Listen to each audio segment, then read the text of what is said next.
Je comprends vraiment pas tous ces retours négatifs parce que bordel, c'est le meilleur film d'animation que j'ai vu de ma vie.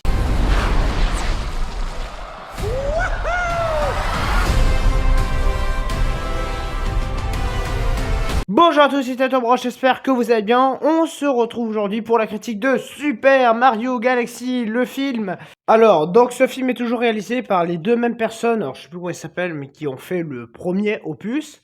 D'ailleurs, premier opus que évidemment j'avais adoré, et je trouve que c'est la meilleure adaptation de jeux vidéo qu'il existe. Enfin, c'était, parce que maintenant il y a le second opus qui explose tout pour moi. Et alors, bon, déjà, de quoi parle ce film? Donc ce film, en gros, Bowser Junior vient récupérer son père et détruire la galaxie machin. Il a kidnappé la princesse Harmony.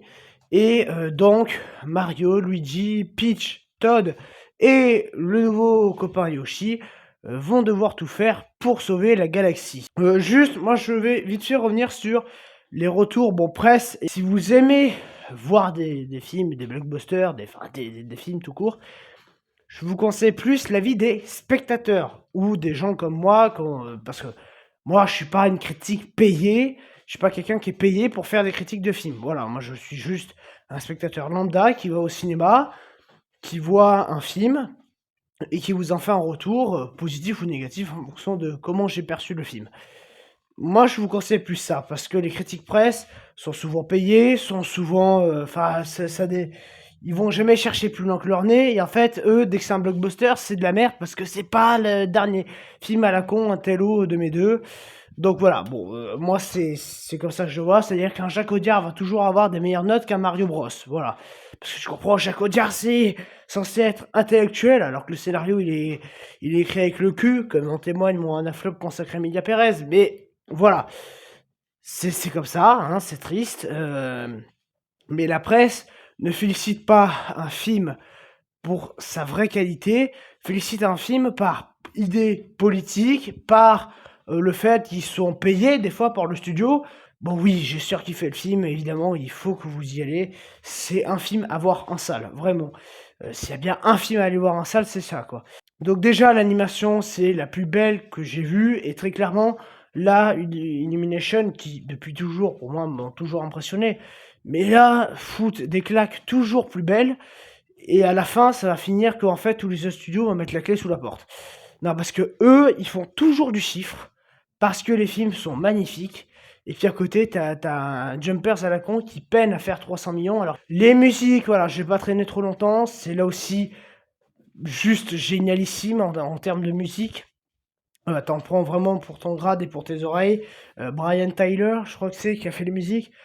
Comme le premier, elles sont magnifiques, t'as tous les thèmes Mario, t'as Yoshi, t'as Galaxy, t'as World. Je vais passer rapidement sur la mise en scène, qui est plein de plans séquences, mais complètement époustouflant, des scènes de combat entiers en plan de séquence, ou la scène qu'on voit dans la dernière bande-annonce où t'as le château de Peach qui retombe sur Terre, machin, c'est en plan séquence tout ça, quoi.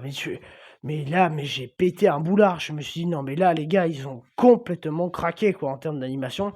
Donc, voilà, bon, il y a ces trois-là, il n'y a rien à dire.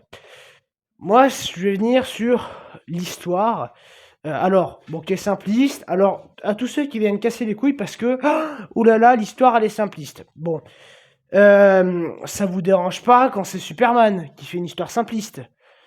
Voilà, ça vous dérange pas quand c'est le dernier Avengers à la con ou je sais pas quoi. Ça vous dérange pas quand c'est Dune, parce que Dune, c'est une histoire de gentil contre un méchant. Hein. Il n'y a pas non plus la complexité du siècle.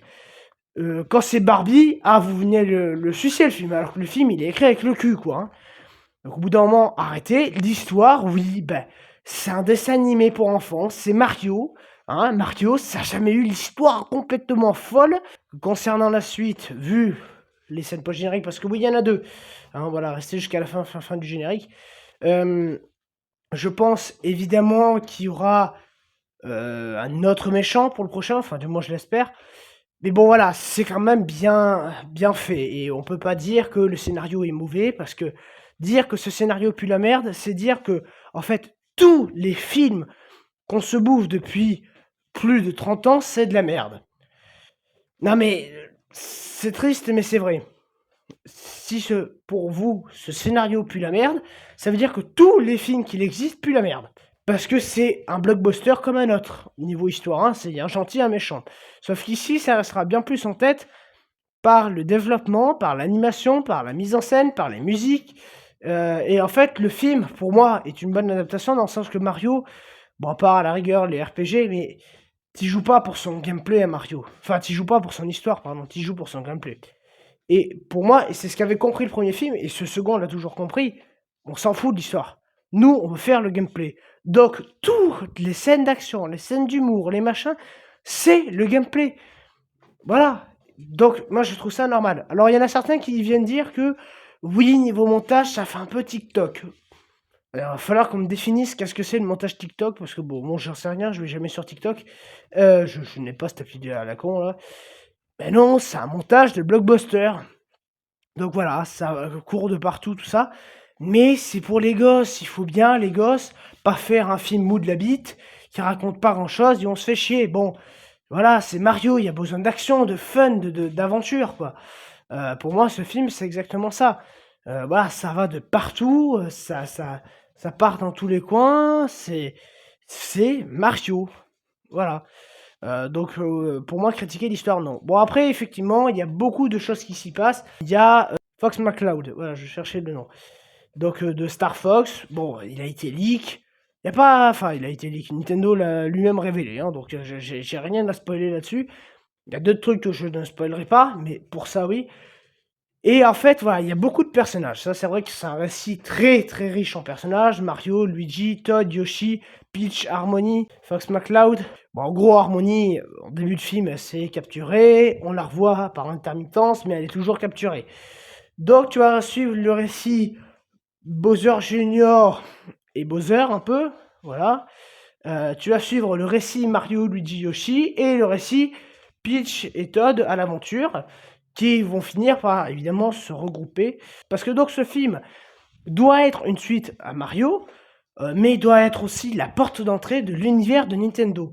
C'est-à-dire que le premier film Mario, c'était le film qui allait marquer, qui allait en gros savoir si Nintendo pouvait faire du cinéma. Vu le carton, c'est bon. Là maintenant, ce film doit introduire Nintendo. C'est pas que Mario, c'est Nintendo. Donc c'est effectivement beaucoup plus compliqué. Ouais, et d'où la présence de Fox McCloud, alors qui est doublé d'ailleurs en VO. Bon, moi j'ai vu le film en VF1, mais je l'ai vu au générique par Glenn Powell. Comme quoi cet acteur ne tourne vraiment que dans des bons films, c'est un truc de fou ça. Donc Glenn Powell qui est bien là pour doubler. Et là-dessus, bon, je sais pas s'il fait un bon travail. Évidemment, les doubleurs français, c'est juste incroyable, hein. Mais bon, et le personnage est très sympa. Moi, je le trouvais très sympa. Mais voilà, quand tu prends Glenn Powell, qui est une star montante, tu le prends pas pour rien. Voilà, tu le prends parce que tu veux faire d'autres projets avec. Et je pense que ce que veut faire Nintendo là, c'est pas rien. En fait, c'est faire un film Star Fox. Il y a plein de références, voilà. Alors, t'as Rob, t'as plein de refs à Pikmin, à toutes les licences, bon, tous les Mario. T'as même une ref à Mario Maker, s'il te plaît, quoi. T'en as plusieurs des refs à Mario Maker. Pour moi, voilà, c'est juste un pur délire. Voilà, globalement, ce film est, oui, un très, très bon film. Et pour moi, c'est un peu la porte d'entrée vers le futur univers connecté qui sera peut-être le seul qui va encore marcher dans les années à venir. Voilà, parce que je pense qu'il y a effectivement un film Donkey Kong, vu qu'il n'est pas dans le film. Un film Star Fox, ça me paraît très logique. Bon, un troisième opus à Mario. Donc, évidemment, je vous le conseille. C'est juste fabuleux. Ça développe aussi Peach, qui était un défaut du premier film, c'est que son background n'était pas vraiment développé. Là, ici, ça la développe. Et c'est de manière très bien foutue. Abonnez-vous, partagez la vidéo, likez-la, mettez en commentaire ce que vous avez pensé de ce film. Et par pitié, allez le voir. Je veux que ça fasse des scores de fou et même que ça batte le premier. Et si possible, voilà, que ça batte le plus de dessins animés possible.